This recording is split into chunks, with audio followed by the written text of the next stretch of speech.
గుప్త నిధుల పేరిట ఓ వ్యక్తిని మోసం చేసి నగదు కాజేసిన ఘటన నిర్మల్ జిల్లా ఖానాపూర్ మండలం గోసంపల్లిలో జరిగింది. గ్రామానికి చెందిన సాదుల నరేష్ హైదరాబాద్కు చెందిన మహమ్మద్ అక్బర్ దగ్గర డ్రైవర్గా పనిచేస్తున్నాడు.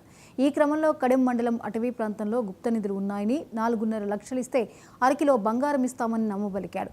కడెంకు వచ్చిన అక్బర్ను నరేష్తో పాటు మరో 3 యువకులు కలిసి అటవీ ప్రాంతానికి తీసుకువెళ్లారు. అక్కడికి వెళ్ళాక అక్బర్ను బెదిరించి డబ్బు తీసుకుని పరారయ్యాడు. మోసపోయానని గ్రహించిన అక్బర్ పోలీసులను ఆశ్రయించాడు. దర్యాప్తు చేపట్టిన పోలీసులు 3 అదుపులోకి తీసుకున్నారు. వారి దగ్గర నుంచి ₹1,47,000 స్వాధీనం చేసుకున్నారు.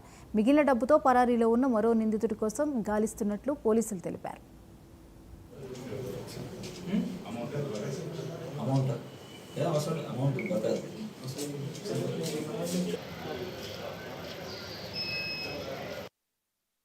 దరఖాస్తు ఇవ్వడం జరిగింది.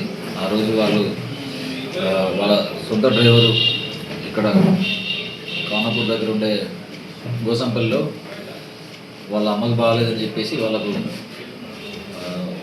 4.5 లక్షల రూపాయలు ఇస్తా అవసరం ఉన్నది. దాని గురించి మా అమ్మ బంగారం తర్వాత వాళ్ళ పొలం కాగితాలు కుదరబెట్టి డబ్బులు ఇస్తా అని చెప్పి తీసుకొచ్చి అతన్ని అడవిలోకి తీసుకుపోయి అతని దగ్గర 4.5 లక్షల రూపాయలు కాజేసేసి కొట్టి కత్తి చూపించి డబ్బులు మంచిగా వేరని దాని మీద మేము రాబరీ కేసు చేయడం జరిగింది. ఆ రోజు